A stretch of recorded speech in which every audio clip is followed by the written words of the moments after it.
This is an Appalachian story, but it involves pretty much every terrifying thing that you could think of that could happen in Appalachia, and this one terrified me. So this guy grew up in Henderson Ridge, and he grew up knowing these rules. Don't whistle after dark, don't answer the woods if the woods answer you, and if you see something in the woods that looks almost right, go inside. But he didn't take these rules seriously until the fall his cousin Jess moved in. One day, him and Jess are patching a fence line behind the house when they both hear their names being called, like by the tree line. First Brian's name, clear as a hello, and then Jess's. Here was the strange thing. It sounded just like his mother, as if she was tired. The only problem was his mother was in town closing up a pharmacy. So he looks down at his phone, and then he looks at the driveway, and his mom's car is gone. So they're just sitting there for a second waiting for their names to be called. They're just waiting to see if this thing says anything else. So at this point, they tell themselves that it's just the neighbors fooling around. But the next night, something stranger would happen. So the next night, they're inside when they start hearing something pacing the gravel beside the porch. Slow, deliberate rhythm, like a boot heel, then a scuff,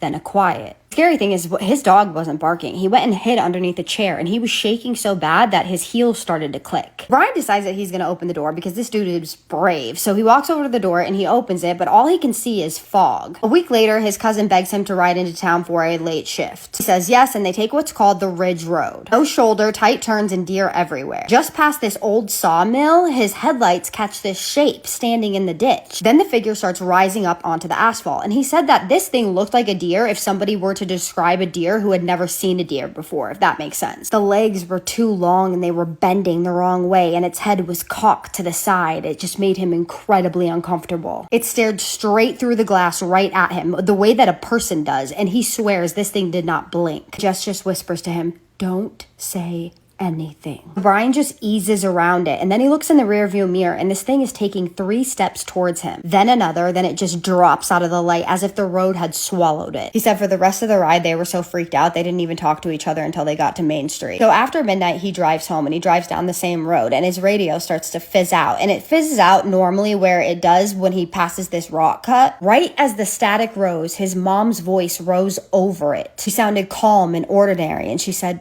"Pull over for a second." He said that he did, and his hand had already tapped the blinker when all of a sudden those rules rose up in his head. "Do not let it get you out of the car," he kept thinking, and then the voice just stopped. It didn't repeat. 2 nights later, the mimicry got mean. He woke up at 3 a.m. to his dog's low growling under the bed. His house had this weird pressurized quiet that they get before a storm, except for the forecast was clear. Then a knock at the door, not frantic. 3 measured taps. He goes to check the clock to see what time it is, and it's 3:12 a.m. Then he hears another knock at the same pace. Then his mother's hushed voice comes through the wood and says, "Honey, open up. I forgot my keys." He was halfway down the hall before the details snapped in place. His mother never called him honey. She calls him kid like she did when he was 6 years old, and if she left her keys in town, she would have called him. So he just immediately stops moving, but then the voice tries again. This time it sounds like a singer flipping flat, like, "Honey, let me in. It's cold." This time his dog just starts going crazy. He's barking at the door. He's growling. He's snarling. So Brian goes to the kitchen window and he just lifts the corner of the shades. There's no one there. No shadow. Nothing. But then he hears it again. 3 knocks. He said that he actually answered, and he said, who is it? But silence. Then a new voice, but a child this time, or like an adult aiming to be a child. It said, "It's Jess. I don't feel right." That's when he made a rule of his own. No one gets in the house after dark unless I see their face in daylight. So he says, "Go to the front door. I'll meet you there." Nothing moved on the porch, but the dog's hackles stayed up, and then he started counting to 60. No steps, no boards, no weight shifting, but finally from the wrong side of the kitchen, outside of the far window over the sink, his mother's voice again. He hears her say, "Don't make this hard." He didn't sleep a wink that night, and then later on that day, when the sun finally rose up, he walks outside and he checks for handprints, footprints, nothing. It doesn't even look like a raccoon was out there. 2 days later, Jess comes home from the diner, and she's completely shaken. I'm assuming this is where she works. She said near the rock cut where the radio normally dies, she had seen a shape in the road. She said it was in the middle of the road this time, though, and it was standing in her headlights, and it was super tall, taller than a man, but wrong like a deer. She says that its legs were bent backwards, and as soon as she eased eased closer to it, it cocked its head really fast towards her and just watched her drive by. She said she started to feel this pressure behind her eyes like a migraine was starting, and then her hands went numb on the steering wheel. She went 30 yards past it, looks back in the mirror, and it is gone. So he said that after this, they did what normal mountain people do, and they asked around without saying too much, and people had stuff to say. One man said that he had chased a lame buck from his garden a week before, but as soon as it got to the tree line, it started walking on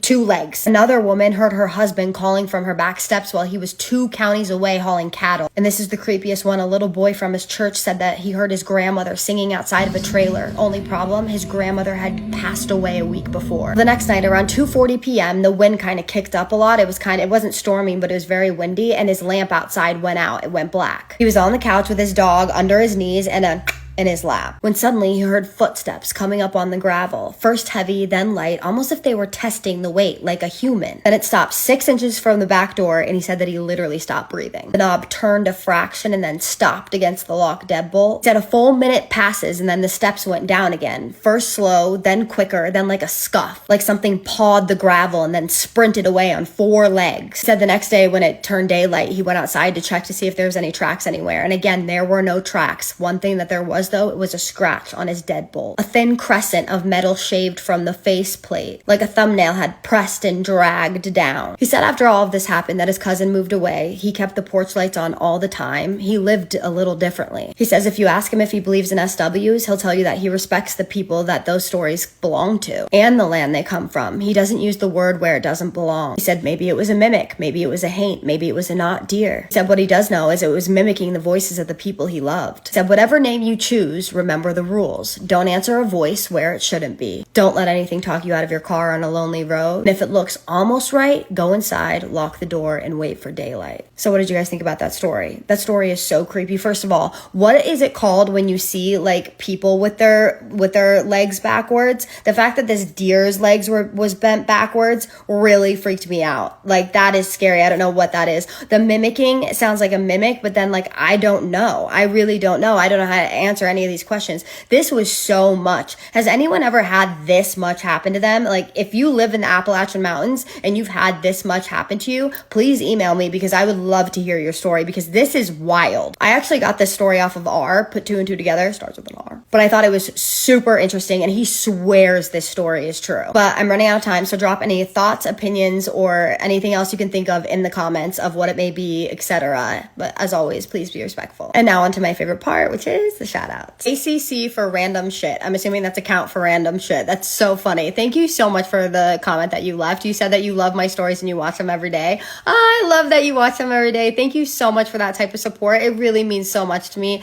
Thank you for being a part of my community, and thank you for commenting and pushing my videos out, and thank you for watching my stories every day. That really means so much to me. I know I just said that, but I love hearing that. I appreciate you, and I hope you know how much I appreciate you. Thank you for being here. I hope to see more of you. I love you. Sarah Dag, you are so cute. You said that you love my excitement when I tell the stories, and I love that so much. You also said that my videos are a must before you go to bed. I love that because I listen to scary stories, as you guys know, before I go to bed. I love being that for other people. I am running out of time, but girl, I love you. Thank you so much for being here. Thank you for being a part of my community. Thank you for being kind, and thank you for watching my stories so much. It means so much to me. I appreciate you. Love you. And I don't have time for the outro, but I love you guys so much. Have a spooky night. Spooky kisses and haunted hugs.